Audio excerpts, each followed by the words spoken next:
Well, according to exit polls released after voting closed, the UK's opposition Labour Party is on course to win a huge parliamentary majority in the country's general elections, unseating the incumbent Conservatives after 14 years of rule. For more on the election, we are joined by our UK contributor, Fitria Sungkar. Hi there, Fitria. It's nice to have you here. Good morning. All right. Good morning, Krishna. Right. So, is the UK waiting for the real count to decide their next prime minister? And if the Labour Party does take the majority, who will be the next prime minister?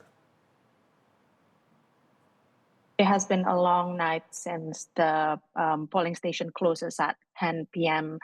British summertime here in the UK. And as 5 a.m. this morning, I can confirm you that the Labour Party has won the election of United Kingdom with a landslide majority.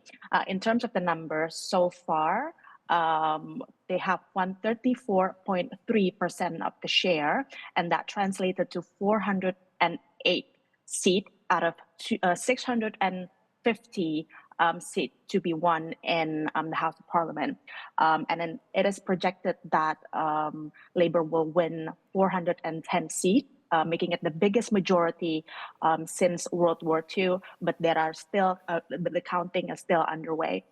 And with that, Sir Keir Starmer has become the Prime Minister of the United Kingdom, only the seventh Labour Prime Minister in the whole history of the United Kingdom, and the first Labour Minister in 28 years. He has given his speech earlier in the morning, thanking his fellow citizen, his fellow candidate, and the member of the public for the huge trust that has been given to the Labour Party. Right, so just to confirm, according to the counting as of right now, the Labour Party have already won a majority. Is that right? And then tell us more about the timeline then.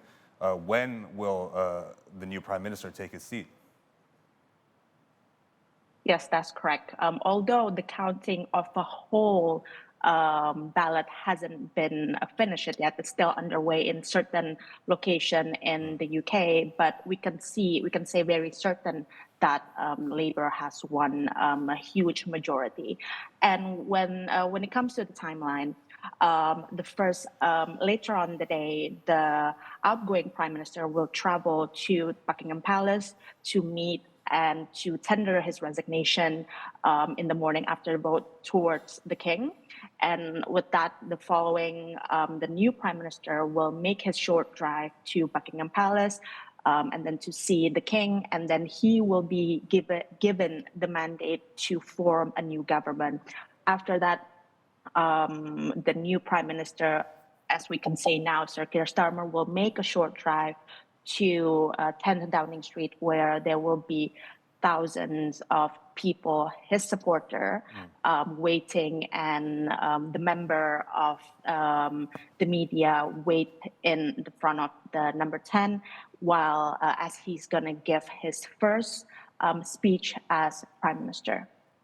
All right, so I know that markets have yet to open, but tell us maybe the forecast of how the results of the election could impact the stock markets in the UK, particularly the Fitria 100 index, for example, or even the currency, the pound sterling.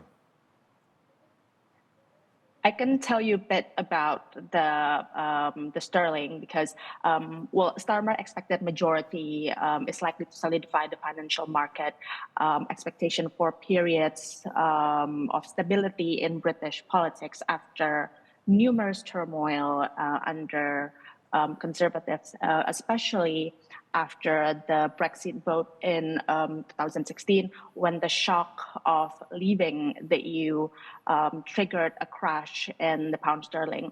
And after four different prime ministers in 5 years, sterling has recovered from a record low of 1.03 in 2022, when, if you remember, Liz Truss mini budget triggered a huge meltdown in the financial market. as we are speaking, the pound has been one of the strongest performing currency across major economy in recent weeks, and in anticipation of the result. And the pound remained steady after the publication of exit polls on Thursday local time, with the sterling trading unchanged on level earlier in the day, about 1.27. All right, then, UK contributor to See Today, Fitria Sungkar, reporting live from the UK. Thank you so much for your report.